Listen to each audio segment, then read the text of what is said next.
Hi everyone, I'm Curtis Hollister and you're watching Crowded Places, the web show that profiles companies, technologies, people, and projects within the crowdfunding space. Well, Jules Verne got it right.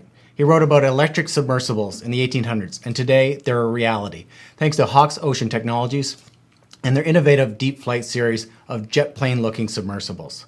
The company has created a Kickstarter project for approximately $45,000 to fund a series of underwater maneuvers that will break new ground for what is possible 50,000 leagues under the sea. Joining me is Graham Hawks, founder, CEO, and big brain at Hawks Ocean Technologies. Graham, welcome to Crowded Places. Well, thank you. So, Graham, the DeepFlight Super Falcon is one of your leading underwater vehicles. What is it, and what are you going to do with it as it relates to your Kickstarter project? Okay, well, what it is, best way to understand this is the transition undersea from underwater ballooning to fixed-wing flight. And if you look at the mathematics and the function of flight, it's exactly the same. So, for example, if we put a submersible pilot in there, they're lost. They don't have all the usual little knobs and dials and confusion. Put a military pilot in there, particularly who's used to a high-performance jet aircraft, they fly just straight off the bat. So that's what it is, underwater airplane. And you're going to be doing some maneuvers that have never been done before at Lake Tahoe? Yeah, conventional submersibles are bounded by a set of rules, one of which is they can't pitch and roll more than 30 degrees, otherwise people fall out of seats, battery acid spills. So it's kind of illegal to lethal, whichever way you want to look at it. No, we want to take these craft fully upside down. So, I mean, obviously, when you look at your DeepFlight units, the Super Falcon and so forth, I mean, these are pretty cool looking vehicles. I mean, anyone that gets around them must be completely kind of fascinated for the, I mean, at the very least part.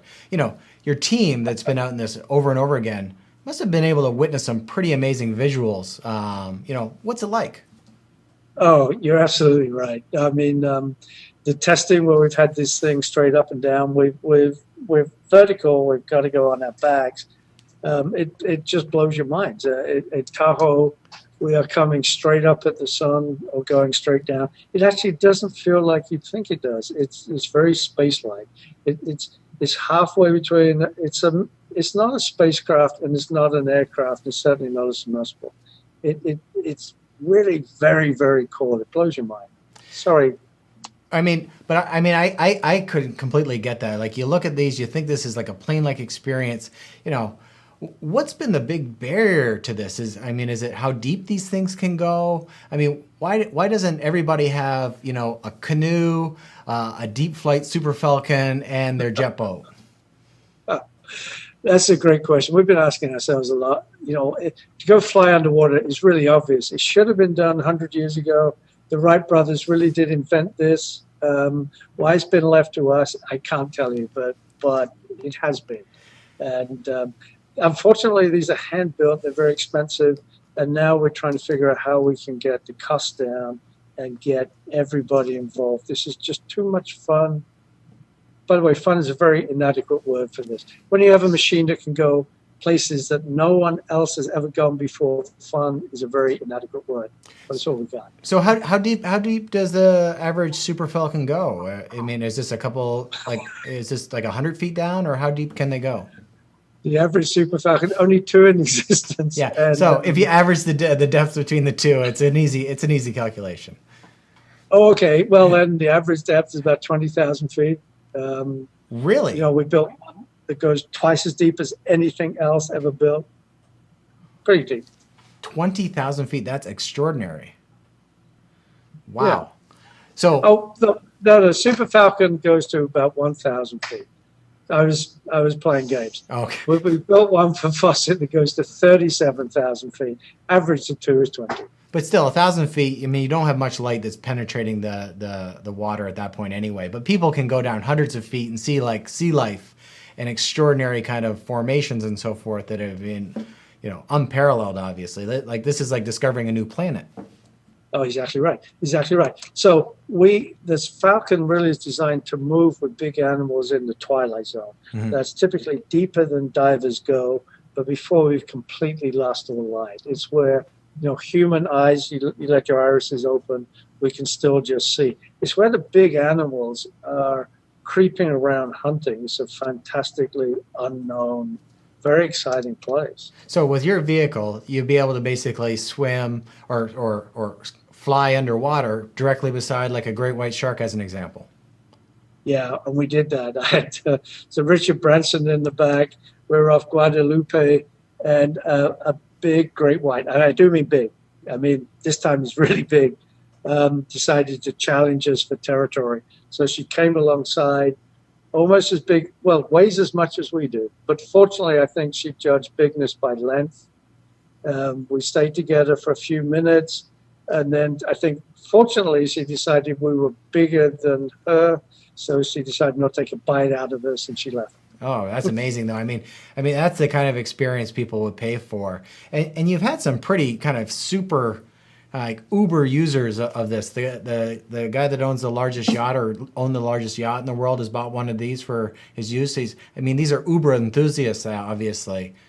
Well, what's happened is people like Tom Perkins and Branson and Fawcett, billionaires, but these are really the uber early adopters, people that can walk into a workshop, recognize something brand new and say, I want one of those because of what it can do for me. What we're trying to do now is to bring this down. We actually started as a grassroots project, believe it or not, with a bunch of volunteers. We're trying to get back there and figure out how to connect everybody in. A few billionaires is fun, but we need to get everybody involved. So what's your vision for this? What's the world going to look like 10 years from now if you have your way? Like, am I going to be able to go to the local harbor and with the kids and go out in one of these? Like, how do you see it evolving into an actual business? Yeah, we've looked at that. And so we really probably going to have to build an underwater tourism company. We're going to have to build, 6-seat rides.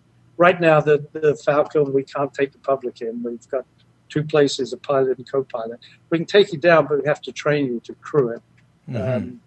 The future, look, this is an ocean planet, stupidly called Earth. The biggest thing we can do is educate people. We fly down into this gorgeous unknown space. I'm not sure where this all leads. The early pioneers of aviation, if you'd ask them what they could do, they were lost. They would say, okay, we can fly and scout for the cavalry. I can't see the future anymore than anybody else. But heck, we need to go master and fly in this space. I do know that. Yeah, I think this is something that people, at the very least within the next 10 years, it's an experience of a lifetime for the first people to try this, right? They're going to define themselves as somebody that has done this or hasn't done this once they've done it. And it's... Yeah, you're exactly right. Yeah, we've taken so far kids to kings, and everybody comes out, literally, by the way, with a big, big grin on their face. This is more exclusive than space flight right now. So you have this Kickstarter project. How have you found the process from the point of view of getting the funding for your kind of a sample project? It's kind of the DeepFlight model and so forth. It's not really aligned completely with Kickstarter. What have you found with the process as far as getting what you want out of the process? No, it's not aligned, but we were intrigued with the possibility of connecting with the crowd. We're not sure how this is working out. We might need to have another go at this. I'm not sure that we've really properly communicated. We're a grassroots thing, but the thing looks like $1 million. We've had billionaire clients. Why do we need crowd money? We kind of don't, but we want to get this to the crowd. It's not the other way around. We're not trying to. We're trying to connect to everybody, and we're trying to figure it out. For me, 2 cents is, if I could buy one of these rides for $1,000 or $2,500, probably I'd do that. And then maybe Kickstarter is the way to do that, and you raise $1 million instead of $45,000, because being able to pre-buy these might be able to facilitate the build of it. I'm not sure. I have no idea. I'm sure it's crazy expensive to build these things one-offs. Yeah, it is. But you're exactly right, and you've hit the numbers that we're looking at. We need to build these things with probably 4 seats and take people down on adventures for about that price, and that's what we're looking at. Yeah, you want to take the kids down. You want to just see the magic kind of enter their faces as they're looking at, the stuff that's down there, right? And it's just like, what? Yeah. Hey, my kids have been down. They're now saying, Dad, when do I get to fly it? Yeah, exactly. I'm sure. So what's next for you guys? You're going to do this kind of 360-degree loop. What do you guys have in the funnel as far as coming up with new things, and what's next for the company? That's a very good question. We're meeting daily to discuss this. We've got such this fabulous new thing. We are still, I'm afraid, figuring out how to connect. Anyone has any ideas, let us know. The Kickstarter is one try. Well, I mean, this is just one of those things that people want to have, like innovative people like yourself out there continuing to kind of inspire entrepreneurs. Graham, congrats so much on doing amazing work in this field and being just such an innovator. I mean, and this is going to happen. Thank you very much. If you'd like to become a part of the DeepFlight vision, go to Kickstarter.com, search for DeepFlight, read about the project, and then click Back This Project button if it's right for you. To watch more videos about crowdfunded projects, go to youtube.com/crowdedplaces. I'm Curtis Hollister. Thanks for watching.